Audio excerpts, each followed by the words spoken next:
episode 4 of The Ramble.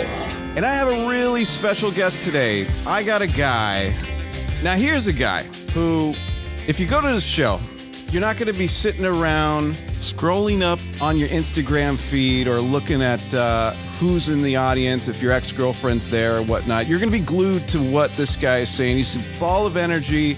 Ladies and gentlemen, Skyler Stone. Hey, Skyler, how are you? What if I was just like, oh, hey, man, what's up? You're like, this guy talks a mile a minute, full of energy. He doesn't even eat caffeine. I'm like, oh, hey, what's up, Murph? Yeah. How you doing, man? Oh. I'm doing well, man. I'm excited to have you on. What's with the late 90s Goo Goo Dolls guitar in the background?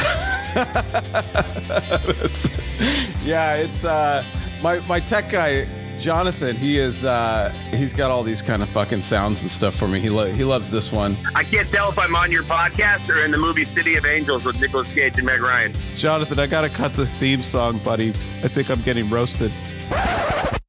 How to Lose Millennials by Skyler Stone. They have no idea what City of Angels is. Dude, we hit that point like about, I feel like it happened 3 years ago where like all of my references were the prime. They were in their prime. It's the stuff I grew up with. It's the stuff I know. And the audience that was young, because I was young up until about maybe like 4 years ago, you know, the references like I would hit and they'd hit the crowd. And now I'm starting to feel like the guy. I'm not old, but like, you know, I'll just drop like oh yeah, that guy looks like Ned Beatty. And everyone's like, who the fuck's Ned Beatty? And I'm like, oh my God, here we go. So you're in the Gen X generation, right? I'm the final year you can be. I'm a young Gen Xer, which makes me kind of like an old millennial. Because I'm like one more year and I'm an old millennial, you know? Like even... People always think millennials, because I was born in 79. Uh-huh. So a Gen Xer is 64 to 79. And then there's these people born in 80 and 81 and 82. Like my sister was born in 82. She's on paper a millennial, but she's full on a Gen Xer. Her references, her music, her what she's into, what her vibe's like. She doesn't act like a millennial. She's not some like tech guru or social media queen. Like, she's not like entitled, you know what I mean? Like she's nothing like the millennial stuff. But it's funny, even though you can find like old millennials that are like Gen Xers, you can also still find some fucking people that are like in my generation that literally are having like midlife crisis. Like they're Twitter obsessed. You know what I mean? Like their kids are fucking, their teeth are falling out, but they got their Twitter game on lockdown. You know what I mean? Like fucking hilarious. Yeah, it's interesting. So you're also you're not just a comedian, you're also an actor, and I wanted to talk to you about that because you've been on a lot of sets. If you look at Skyler's IMDb's, he's been doing a lot of movies, a lot of roles here, and I've been seeing a lot of movie meltdowns lately. I think the latest one was Tom Cruise. He was freaking out. I think it was the latest Mission Impossible. Yeah, a couple months ago. Yeah, about masks and stuff. Yeah, he was freaking out about the breaking of the COVID protocol. Do you have any stories on any movie meltdowns or any kind of television meltdowns? Because I got to say, I still think Christian Bale's meltdown was a little gnarlier than Tom's. Christian's was gnarly because he was going through a hard time in his life at that time, and that was kind of well documented. And that's also what they kind of used is like, Christian's going to do better. You know, he's going through hard this, that, the other. Like, because he'd also like, I guess, grabbed a telephone at a hotel and like beat it onto the table or something after he was done with a phone call or something. So like, you know, he was on a rampage there, and that was also like, you know, that was a more actory thing. That was like, hey man, you're crossing my shot. Although I'm not gonna lie, dude, I have had a scene where I can't believe where a crew member decided they may have been out of the shot, but they were in my fucking eye line of like, and just staring at me while eating fucking, you know, cheese sticks. And you're just looking at them like, dude, like I gotta cry right now. And you're making me hungry. Yeah. You know what I mean? Yeah. So, I don't know that I've seen any that big. The Tom Cruise one I got, dude, more power to him. I don't think he said one rude thing. And honestly, like, if Tom Cruise I heard he put like $250,000 of his own money into like making it safe so that the studio would actually shoot it. And it's like, dude, when you're putting your own money into it and you're taking it as seriously as Tom's taking it, you got to take it seriously too, dude. You know, you got to match his fucking energy. And if people are walking around, because that's the thing, dude. Just in my neighborhood, I know there's a neighbor on one side of my house that like is like COVID obsessed and freaked out. And then I got another neighbor on the other side that's just like, you know, fuck this shit. You know what I mean? It's not real. Tom Hanks, the pedophile, QAnon all the way, you know? So it's like, if that's how it is on my block, can you imagine how it is on a movie like Mission Impossible? That's a 200-person crew right there. There's going to be some fucking non-believers and some believers, and that's going to fucking create a really weird work environment, you know? Yeah.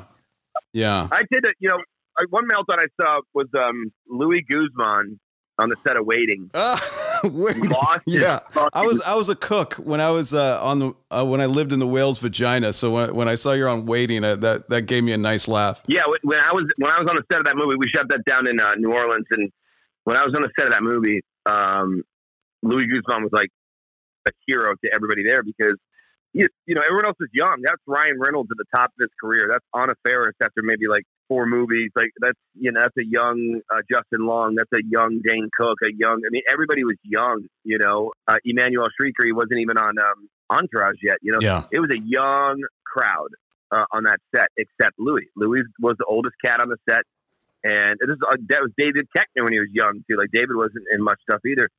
So Louis Guzman had worked with Steven Soderbergh and Paul Thomas Anderson. He was in Boogie Nights. He was in Traffic. Like all these huge movies, Oscar-winning movies. And so we all looked up to him. And then one day he threw a fucking diva-ass fit in the bathroom. And the best part about it, dude, it wasn't even real. So he threw a fit, and we all like lost our shit. It's all caught on tape. The director and Louis had planned a meltdown because they wanted to see how we all react, and we were all pulling pranks on that set. And so then he pulled a huge fucking like diva fit. And the next thing you know, him and like the director were like, just kidding, man. We got you, pranked you. And like, we're literally all shitting our pants because he was screaming and saying, I know what's best. I've been in Paul Thomas Anderson movies, you know, suck my dick. He was just freaking out. And it turns out he was just trying to fuck with us. So the biggest, fortunately for me, the biggest diva fit I've seen wasn't even real. It was just a prank. So that's cool. He's also in character. There's a lot of pranks on that, in that movie. I mean, what was it called? The Brain? Is it The Brain where you showed the genitals? Oh yeah, exactly. Yeah, The Brain. Yeah, we didn't do that when I was a cook down in San Diego, aka the whale's vagina. But I wanted to talk about my experience with movie meltdowns. I never saw an actor do it, but I did see a director do it. I was on the set of Valkyrie, which is that Tom Cruise. Speaking of Tom Cruise, it was that. I like that movie. Yeah, that war movie where we're supposed to be in Tunisia, and I was.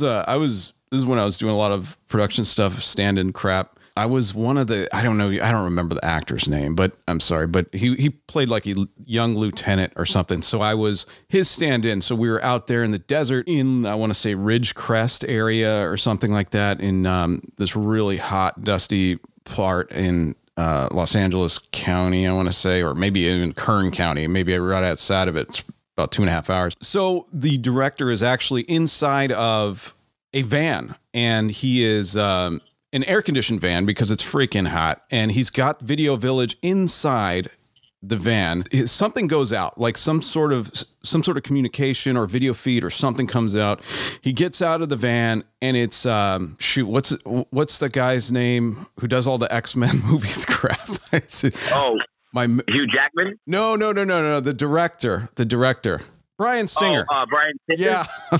I spaced there. Anyway, so Bryan Singer is the director of this movie, and he comes out of the van and he throws the walkie on the floor or on the ground and kicks it. And he's like, why doesn't anything, work on this set? Like, what's going on? Like, you people need to get a grip. Everyone get a grip. And then, or I don't know, word for word, probably not that accurate, but it was somewhere along the lines of that. But he calls out everybody, every single person. And then we're all kind of like, oh, crap, the director's pissed. He slams the door of the van, and there's a silence until Tom Cruise walks up into the middle of the crowd that had gathered. And he starts just busting up laughing. So we all start laughing, you know, we're like, oh, well, if Tom Cruise is laughing, we're all going to laugh. So we're like, whatever, you know. So that was my little movie meltdown. But the best part of that day actually was on Tom Cruise's way to set. He purposely parked his like trailer super far away from where we were shooting so he could take his motorcycle. It was like a Husqvarna all the way, like full throttle, all the way onto the desert floor to set. And his hair was like blowing. His clothes were blowing. There was a big like cloud of dust behind him. And so the second assistant director on the set took the God mic, which is the mic that everyone uses to make announcements over the PA system. And he had his phone with him.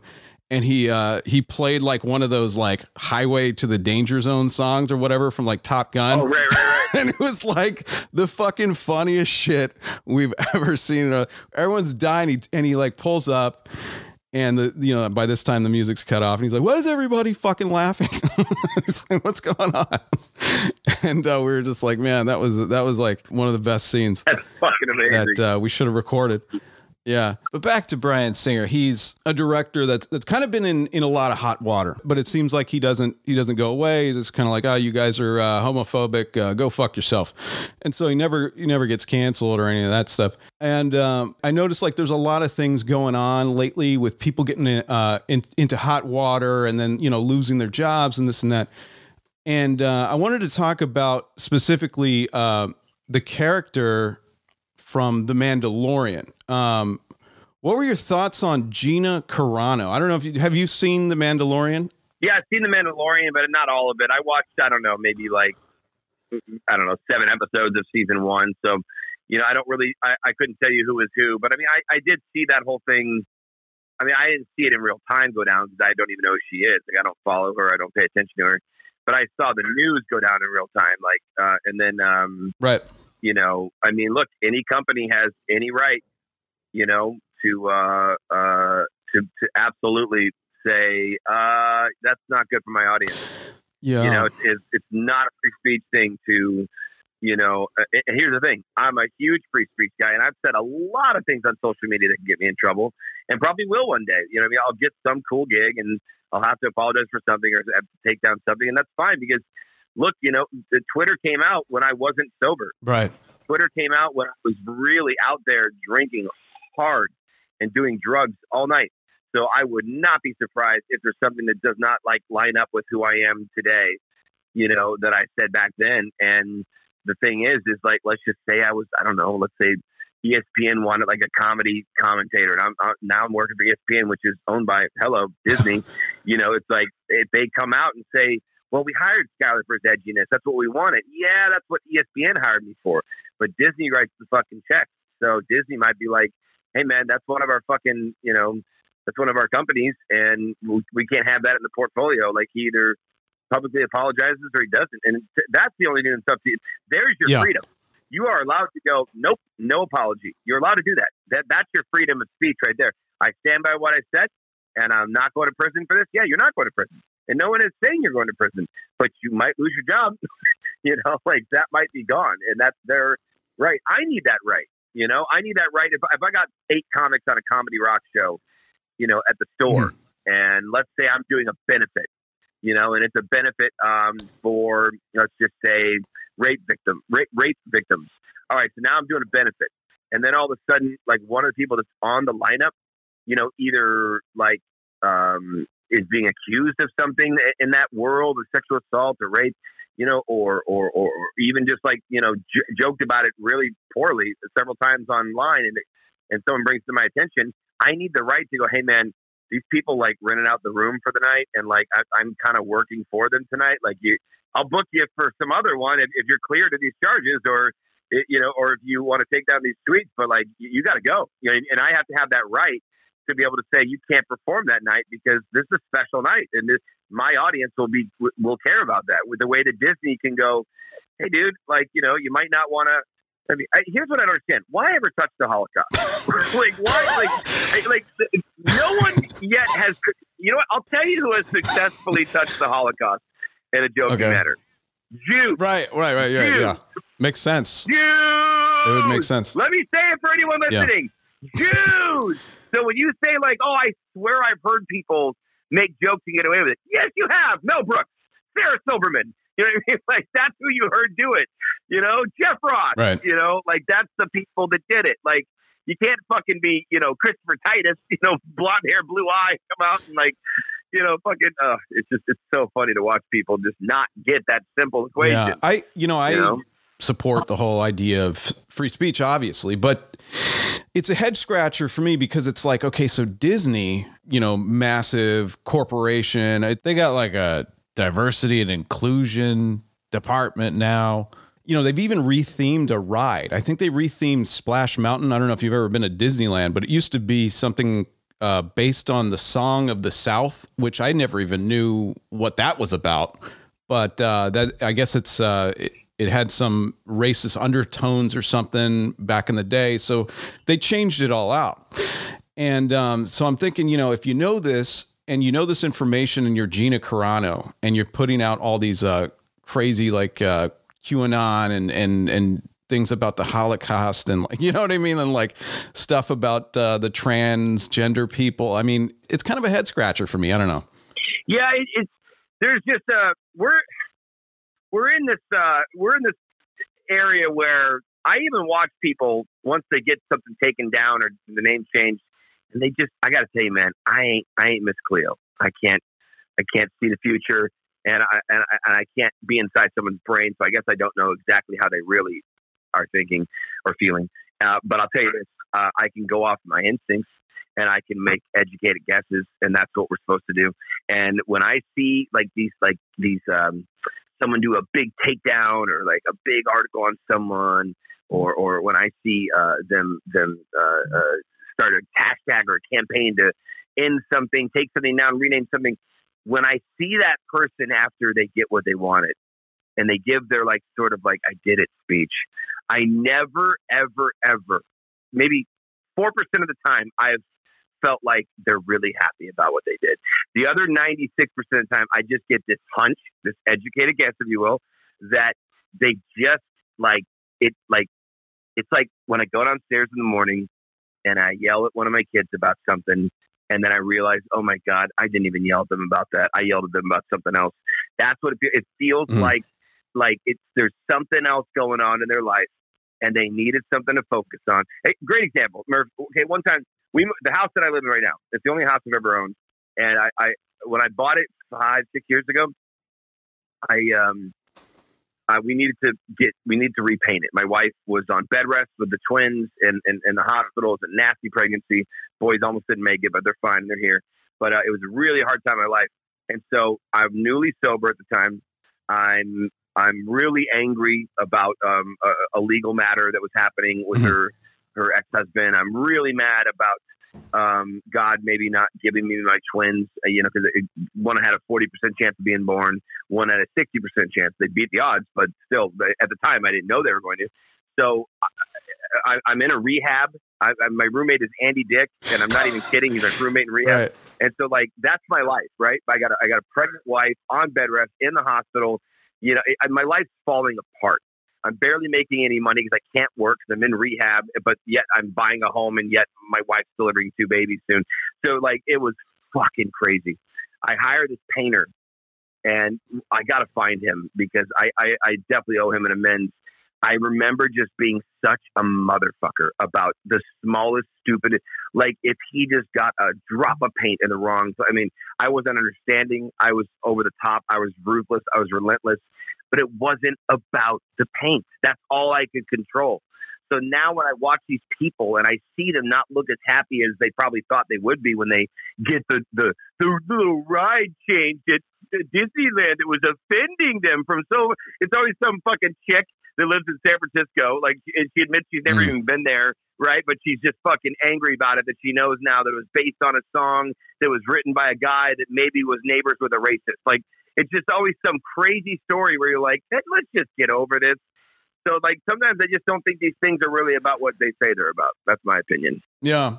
So you were banned recently, actually, from Facebook What was that? Because normally I have a lot of conservative friends. I grew up in a part of San Diego where it might have as well been freaking Oklahoma. So I kind of grew up with these people, and they're always complaining about being silenced because of their conservative voices and this and that. But you were banned you were making fun of a Republican, and you got banned, right?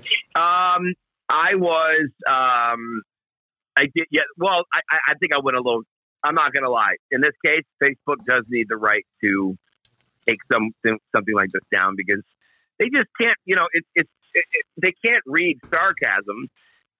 That's something that you got to have nuance for. So black and white, right. I could have chose different words, but it was the day that, I know a lot of people struggling, man. I know a lot of people that could use these rumored $2,000 a month payments instead of just these one-time 600 and these one-time, these one-time payments and the amounts that they are. Yeah. Who are they? It's hey man, some of these payments would have been nice at week 2 and week 5. 5 weeks in, you had maybe a $1,000 payment and then a 600. 5 weeks in, maybe that'd be nice. But fucking 10 months in, the idea that some people have just got $1,200 total or $1,500 or whatever it is. What do you even think that in a big city? Who the hell is that even helping? And so I got they said it was going to be a $2,000 payment in January that ended up being $600. And so I just said, would somebody please slit Mitch McConnell's throat and see what's inside of it or something like that? Because, he's got that weird fucking throat pouch. Well, yeah, that pouch. I just so more than anything, I'm it was a curiosity statement. What's in that thing anyway? But it's frog-like. It's crazy. But for fucking Facebook took it pretty personally and said, you can't physically conspire to physically harm a U.S. senator, which I get. You know what I mean? I get. There's other ones that I've been banned for that I don't understand, but that one, looking back, I guess I could have been mad at Mitch McConnell without talking about, right. Opening his airway. You know what I mean? Yeah. Yeah. It's the guy seems to be, in some fucked up way, controlling, pulling the fucking strings of America for I don't know how long now. He's been either the Senate majority or minority leader for I don't know how many years, but it seems like all of freaking policy has to go through this man. And it's dude, this guy, all he wants to do is just shovel money to the corporations and put in conservative judges. He doesn't give a fuck about anyone else. He doesn't care, but yet they keep reelecting him there. So he's not going anywhere. So I saw that you brought back Comedy Rocks, which I thought that was really cool. I think I went to one of your shows, one of your Comedy Rock shows at the Laugh Factory. It was a fucking blast. But that wasn't the first time I saw you, actually. The first time I saw you was at the Improv on Melrose. And I can't remember who exactly was producing the show or hosting the show or whatnot. But I remember you went on last. You had a St. Louis Cardinals jersey on or something like that, and you had a ball of energy. And I'm that guy's funny. But I think I was there. I now I'm starting to remember. I think I was there with I think it was Owen Benjamin. Do you remember Owen Benjamin? Yeah, of course. Yeah, Owen Benjamin. I was doing a lot of stand-in work back then, and I was on a sketch show, which I really, really loved. I really loved working on it. And it was with Nick Swartz. I was Nick Swartz and stand-in it. And Owen would always come on and guest star. And we kind of we were talking and stuff. And I think he was the one, now that I think about it, that he was hey, come down to the show and I'll be on. And I think I came to see him, really. And I'm glad that you didn't become a cult leader like Owen. He started a right-wing cult up in the Pacific Northwest. So it's a strange thing, Owen is I feel like there's just two. I feel like there's just two paths that he took, and I met him on the first path. He would say I'm full of shit for saying it this way, but he has to understand that a lot of what he says is. It's just not what I line up with. It's funny. He'll start with a good point and then he'll go too far. like, I'm accepting of, as I should be, not that this is something to brag about, but I'm accepting of the, gay community, and I have no issues with anybody that's bi or trans. I think 72 pronouns is a bit over the top. I think it's starting to get a little out of control, but it's not really my place, and I don't think about it enough to want to go like say, hey, you should maybe change this. I guess, it'd be kind of like the person trying to change the name at Disneyland. Like, why do you even care? So it's like, I let it be. But his overall point that he was trying to make was that he heard that there was a 5-year-old that was being given. Again, I'm not educated enough to know what you give people, but I think it was hormones. Yeah, hormones or hormone blockers. One of the two. I don't remember if it was a guy, Oh, could it be a yeah. girl or a girl. I don't know. I don't remember which hormone way. blockers. I Yeah. don't remember which way it was, but like, I guess either one. It doesn't matter. Owen's point was, hey, I hear you that a kid maybe came home and heard about a concept and or actually no. His point was, I get it that you think your kid had this thought organically and it came straight from within them and this is how they feel and it's what they are. But it's also there is a chance an outside influence took place where they heard about it or felt pressured about it or wondered if people would like them more and maybe they're just kind of trying it on for size. And the reason we should maybe treat it that way is because, hey, maybe 5's a little young to make such a big decision. So, be open to it with your child and talk to them about it. But very well, in a year and a half, they may come home and go, I don't know why I ever said that to you. I think there was this kid at school that seemed so cool and I wanted to be like them, but that's not who I am. Well, good. Because that's so awesome. Me and Mom, we were going to inject you with this crazy thing and make you go in that direction. So we're glad we waited. Like, that was Owen's point, was like, I'm not saying whether I accept the trans community or not. He's like, I'm just saying, let's not let kids sexualize themselves at such a young age and make large lifelong decisions with the repercussions. And so if he would have stopped there, if only though. Because then it's just like, you can't deny his opinion if he stops there. It's still polite. It's still accepting. It's just saying, like, slow down. Right. But Owen's got it. Then he called the parent. He goes, look at these fucking parents publicly. He said, like, sexualizing their child. His parents are pedophiles. And I'm like, okay, Owen, listen, like, I may not agree with them giving a kid something like that young, but we know what that word means. Like, he's like, no, but if you sexualize a child, you're a pedophile. It's like, we all know pedophile means, like, go hook up with a child. So let's not say and also let's not call it sexualizing. Let's say they're confused and they're trying to help their kids and they've heard that if you don't, aren't accepting, that it can lead to lifelong problems of kids that felt like they were never comfortable to come out and be who they are. Like, it's not coming from a bad place, the decision they're making, whether or not it's the right one or not. It's coming from a good place. So don't call him a fucking pedophile. Like, you know what I mean? It's like, oh my God, dude. That's where Owen goes too far. That's where he goes too far. He has concepts, sometimes, not all. No one misquote me out there. I'm not saying like every idea he comes up with starts at a good place. He's got a couple ideas where I'm like, bro, you and we're just going to have to agree to disagree on that. He's got some race things he said that I don't agree. He's got a lot of things he said that I don't agree with, but I'll never forget the kind of friend Owen was to me when he was out here. We had some really good times. We hung out. That's the same thing with me. I mean, it's weird to see him go down that path because he was such a good guy, and it felt like he kind of just went off the deep end. And in a way, it's kind of smart to have like your own little business if you're going to move away and have people send you money through like different channels and Patreon, YouTube, or whatever. But some of the stuff is spouting, man. My God, that is like some crazy out there stuff. And like, people are like, I'm assuming they're Trump supporters. I mean, they're just like eating it up. Like, oh yeah. Here you go. Here's some $20, $30 here. I'm like, whoa. It's just, we get into this place where at a certain age, people, I'm learning, and it's about, well, for my generation, it feels like mid to late 30s.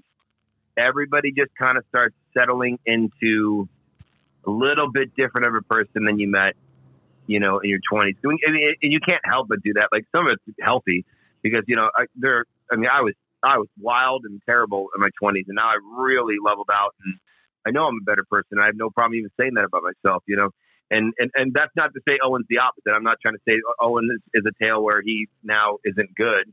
I'm not saying that at all. I know he's a great father, and I know he's very committed to his wife Amy and a good husband. We just differ, but we stay in touch. We've never stopped joking around. Like, I'll text him. It's not like I text him and say, hey man, say some crazy shit to me that's gonna piss me off. No, I text him a picture of my kids, and then he sends me a picture of his kids. Oh, that's great. And then I tell him, hey, do you remember that time that like you and I did Seattle together? And he's like, oh my god, dude, we were so drunk, and then we played pool, and we just talk about old times and stuff. Like, sometimes stuff will make its way in. I can tell he's trying out some of his new material on me, and like it's stuff that he's trying to get a jab out of me. And if it's something that's super offensive, maybe I'll be like, all right, whatever, Owen, But at the same time, sometimes I just don't even respond. If he goes in a certain direction, I'm just like, I got nothing on that. I got nothing on that, Owen. I don't. I got nothing. I can't control him, and nor do I want to. Right. But I will say that I do miss my drinking days with Owen Benjamin. He was one of the most fun people you could ever throw some pictures down with. That guy, oh my God, he's a big bear, dude. Yeah. He calls himself the bear. He's a big burly bear, Yeah. His followers are called bears or something like that too. Speaking of the drinking days, and speaking of all the crazy drug and alcohol fueled nights, so you're now a sober guy, right? Oh yeah, very much so. But you have this interesting story, right, where you decided to go down to Mexico to get treatment and take some, was it ayahuasca? Yeah, I love the I like your pronunciation. You're like, ayahuasca. You sound like a true Latino there. Ayahuasca. I did 3 plant medicines. I did ibogaine, which is a gnarly, insane, like, it is such a messed up experience that you go through that ends up being very necessary, even though you can't possibly really understand why as it's happening. You shake. You can't stand up. You have to be carried to the bathroom. You don't stop shaking. It's like you have Parkinson's, and I'm not even kidding. You throw up or dry heave in my case. You see very terrible images. Anything that's ever happened bad in your past is probably going to come up on it. Oh my! It's crazy. It's a male spirit, they say. As the story goes, it's from a plant called iboga, which is a plant from Africa, and African tribes have been taking this as a rite of passage for young males when they turn, I don't remember the age, but like sort of early teenage, and they go through it, and it's done with shamans and a big circle, and it's a big, ceremony and then celebration, and it's kind of what they give people to become a man over there, and it's something that's found its way into the States. There was a junkie in the 60s whose name I'm forgetting right now, but he figured out that ibogaine was a great thing to take to get through the withdrawals of heroin. Now, I never had a heroin problem. I never even did it. But I did have a pill problem. And pills, a lot of them are considered to be synthetic heroin. Sure. So getting off opiates, it's for anybody out there, and please, anybody that hears this, if you have a drug or alcohol problem, I have helped well over 100 people get sober. So I write anybody back about sobriety. That's not something I forget to do. So even if you're listening going, he's probably just some actor, he has a little bit of a name for himself and he's just saying this to posture or virtue signal or seem like a good person, bullshit. Hit me up. I get a lot of people sober, and this is one way to do it. So if one of your problems out there is you have a problem with pills, and every time you stop, you go through the worst withdrawals ever. Hey, yeah, join the club. We all did, and it's very hard to quit. So this is a way out. And the way out is to go down to Mexico. A guy named Tom Leonard runs an incredible clinic. He's a personal friend of mine now. I talk to him all the time, every week. And he runs the place, and he has a great program. you do ibogaine, and that's one night. That trip, even though I didn't really make it sound like fun, it's not while it happened. But holy shit, did it get me sober? You conquer your demons. You go through. You find the things that you're scared of in your brain, the things that make the pit of your stomach feel funny. Sometimes, sometimes we're nervous, like when a car stops real quick, and we don't realize that, like, when we were really little, like your dad like did something really dumb on the road, and you saw it, and you knew as your dad, you were old enough to know that your dad made a bad move, and your dad scared you, and you felt unprotected by your dad, even though he's there to protect you. And you've been holding on to that. And so when the car, your whole life, you've been wondering, why am I like everyone's scared of a car braking quickly, but why am I like extra afraid? Like, how come I scream when everyone else just kind of braces? Like, well, if your dad did that to you, like, you're going to see that on ibogaine. You're going to re-see that car accident or that near miss or whatever. And your brain is going to repair the part of the brain that has been damaged by that memory forever while you see it again. Wow. Because you're going to conquer it and see it and go, I'm not afraid of this anymore. And then when your friend is driving you to a concert downtown at Staples and he hits the brakes quick, yeah, you brace and it's a little scary, but it's not as scary as it used to be because you conquered that thing that happened to you in your youth that made it way bigger and more technicolor than everybody else's experience. And, I have my own versions of that. Plenty of things happen to me on that trip, but like, you stay up all night on it and then you crash, you sleep, and then they take care of you for several days, and you do Kundalini, and you do yoga, and you do Qigong, and you do group therapy and individual therapy and family constellation therapy, and you work out and you eat well and you cut out sugar. Nice. And you go on the beach and you pet dogs and you do all this shit, and then you go do ayahuasca. Whew. And I did ayahuasca for 6 nights, two sets of 3, a week apart. And ayahuasca is a beautiful experience. That's that's a female spirit, they say. So that's, the ibogaine gives you that tough father love.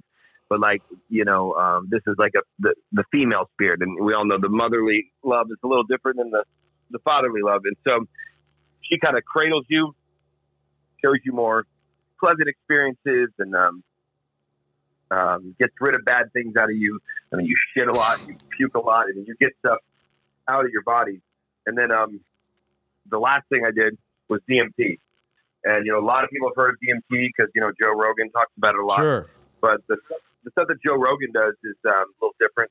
He does the synthetic stuff. He does the stuff that's created. I took the stuff that's straight out of the toad.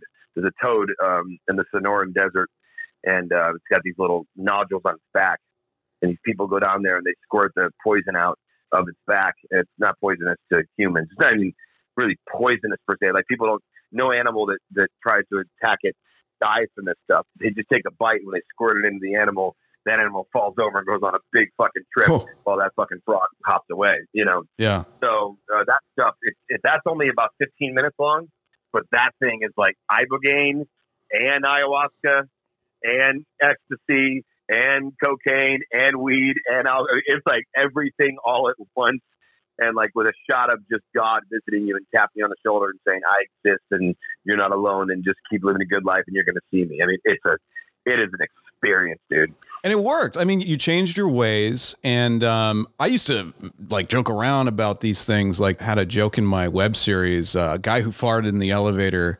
He goes to a colonic clinic and the guy gives him a spiritual colonic. And it turns out to be an ayahuasca infused colonic. And he trips out, and the critics hated it. But anyway, so I don't know. For me, I've done mushrooms. I've never done ayahuasca or anything stronger than that. But I remember having one trip in particular where it wasn't just like, just a release and, great colors and connecting with nature and all that kind of jazz. It was more like myself confronting myself in a strange way. It was almost like some sort of out of body experience where like an older like version of myself like came out of me and basically looked at me and was like, hey, what are you doing? What the fuck are you doing?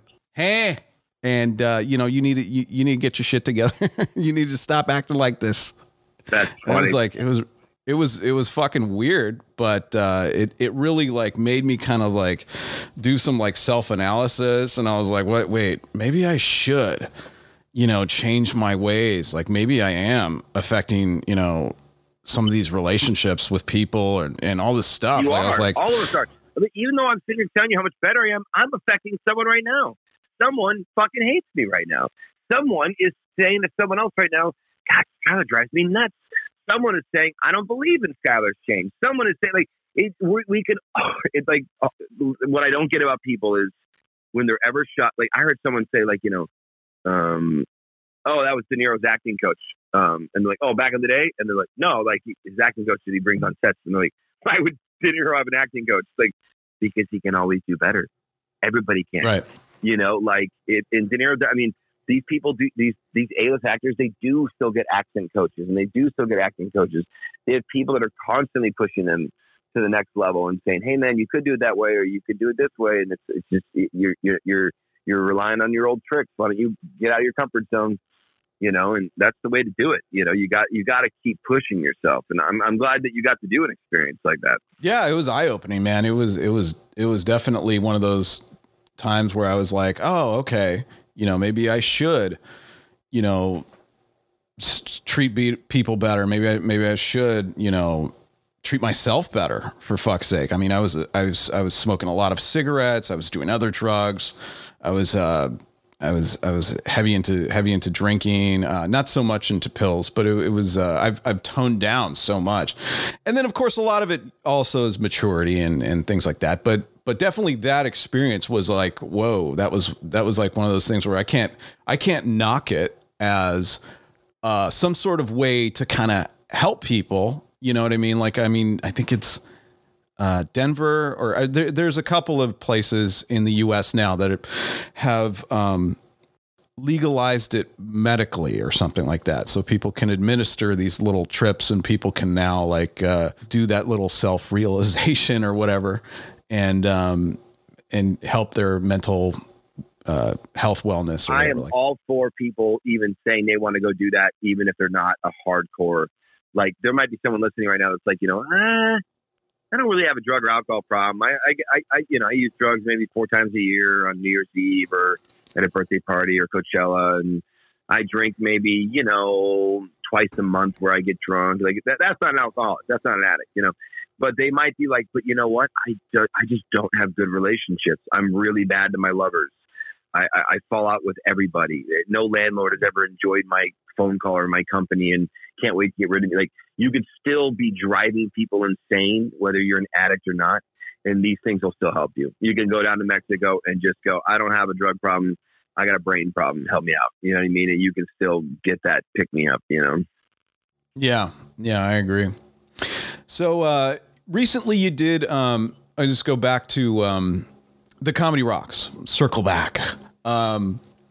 You went and you produced the show, and during the pandemic, and I know a lot of people that I've been talking to on this podcast are comedians, or they're in like sketch comedy or something where there's always this live aspect of their craft. And so I wanted to talk to you. How did it go? First of all, I know you had Sarah Silverman, who's one of my favorites there. Yep. Andrew Santino was there.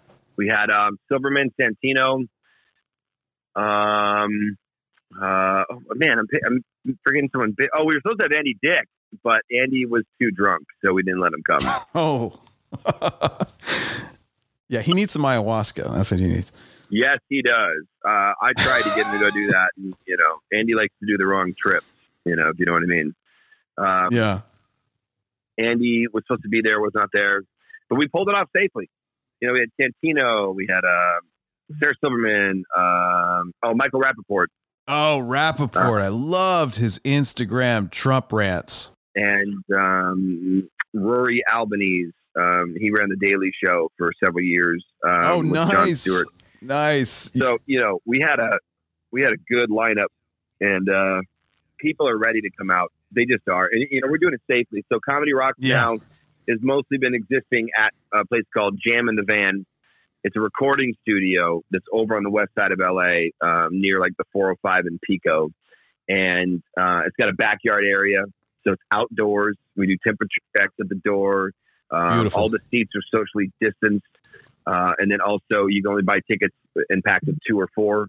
That way there's no solo tickets. Because, a surprising amount of people go to comedy shows alone. Like, we can sell 350 tickets at the Comedy Store main room on any given night. And I'm not even kidding when I say like 40 of those will be solo tickets, because people just like someone might be new to town. Someone might be on business and just want to go out, and like, they're not in LA ever, or it's their first time in LA. Like, people, comedy shows are illustrious enough, and they're inviting enough that it makes people go, I don't really care that I'm going to sit by myself. I want to go to this show, and which is cool. And then Nikki Glazer really pushes it. She always talks about, like, hey, if you want to go to a comedy show out there and you think you can't go alone, you're wrong. Come alone and tell me after the show you came alone. And like, she kind of started this whole, like, it seems like this movement, and lots of people have now come out to comedy shows alone after Nikki Glazer really publicly like supported it.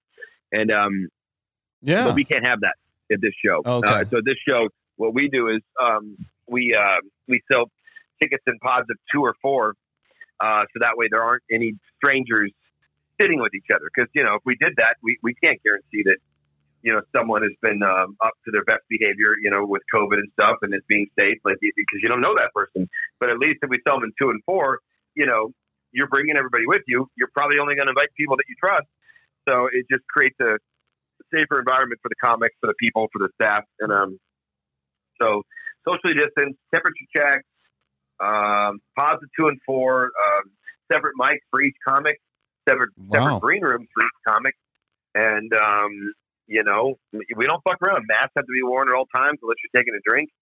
And we fucking go for it. We really do it safe. And we have not had one fucking issue. Not one. Wow. Like, no problem. See, people who have doubted the smart people, smart comics here in Los Angeles, the people who are like, fuck this, I'm moving to Austin. Well, guess what? Now Austin is freezing. You can't even go out anyway. There's no fucking power. So you know what? It's possible. And Skyler's doing it up. We're doing it right, baby.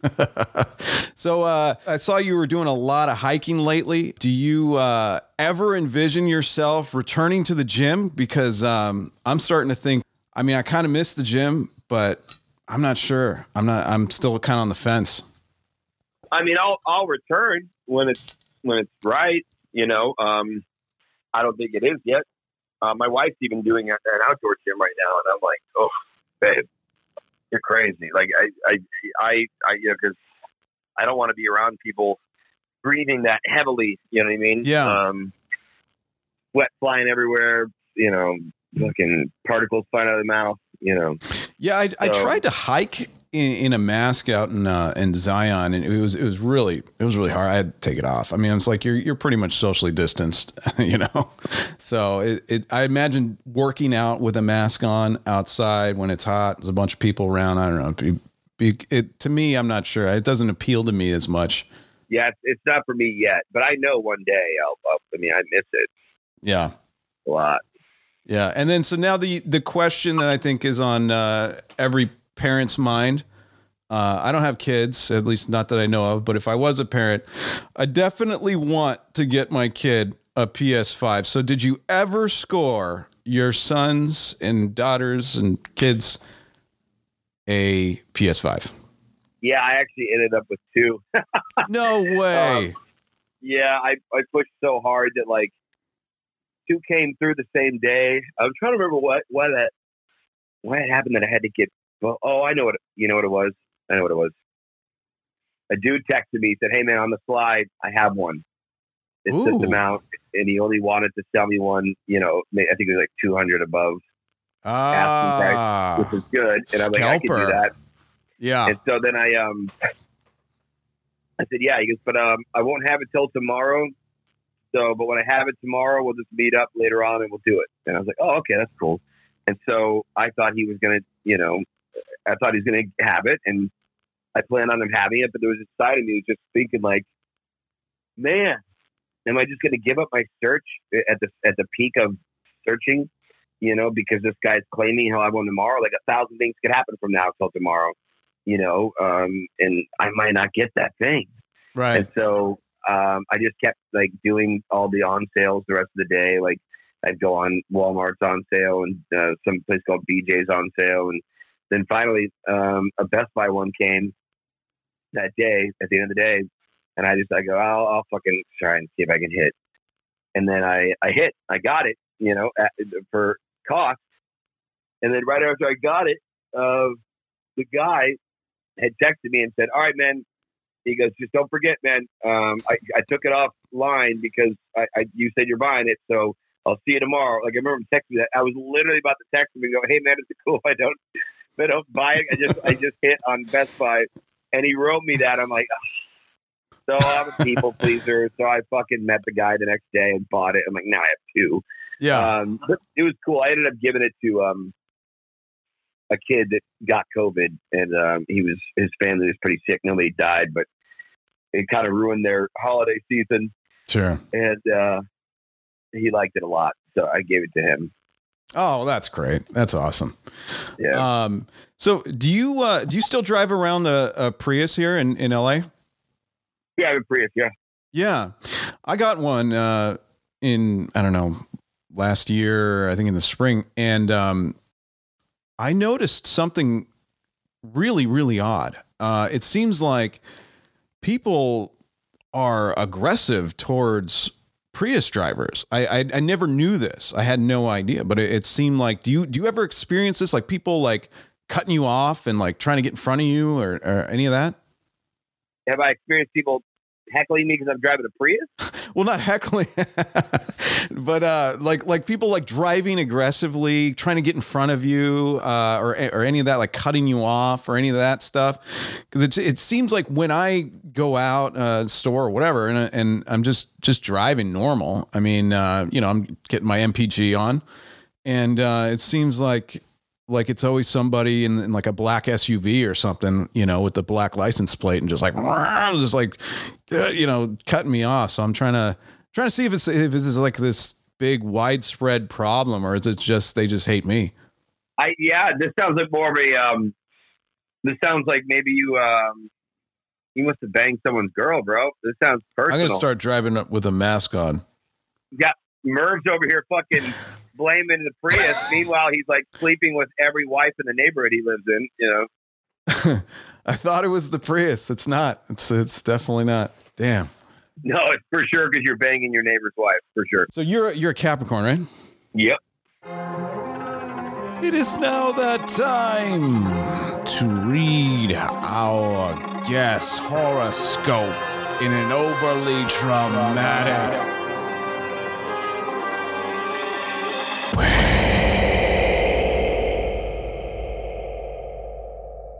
You could stick to the rule book and follow everything to a T, but where's the fun in that? Reinvention is the name of the game, Capricorn, and it requires you to break the rules you have made for yourself.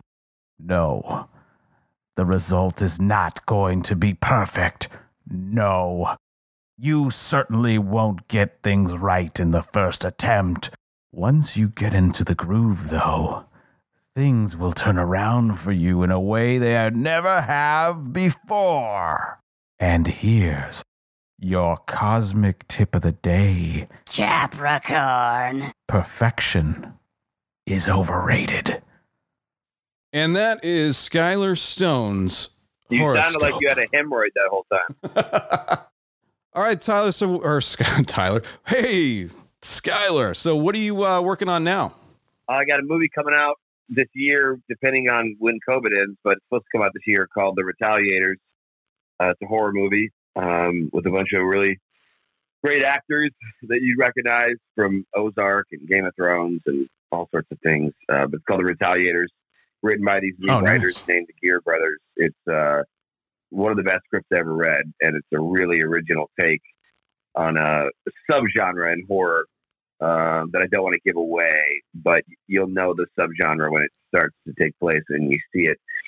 And then I got a stand-up special coming out on Hulu and Roku and all that shit called Coming to the Stage with Jamie Kennedy and myself. And then what else? Doing Comedy Rocks at Jam in the Van over on the west side of LA once a month right now for now. 2 shows per night, 7 and 10 p.m. Next one is Saturday, March 13th. Man, I feel like I'm forgetting something. My podcast is about to start. It's called Skyler of Service. Oh, sweet. I'll subscribe. Please. And then I really do. And I'm recording Ice Age 6 right now with all the cast of Ice Age, all those movies. Sweet. Yeah, I'm playing the Diego, the saber-tooth tiger. Yeah, right on. Awesome. Yeah. I'm sure kids are going to like that. Oh, they're going to flip out. They're already excited. And all right, so where are you at on social media? At the Skyler Stone on Twitter and at the Skyler Stone on Instagram. All right, cool. Yeah, everyone, please follow Skyler. He's a very, very funny guy, keeping it happening here in LA. All right, Skyler, thank you so much for coming by and actually calling me up on the ramble here. And I feel like we got a good ramble going. Absolutely, bro. All right, cool, man. Take care of yourself. Have a great freaking day, man. You too, brother. All right. Peace out. Later.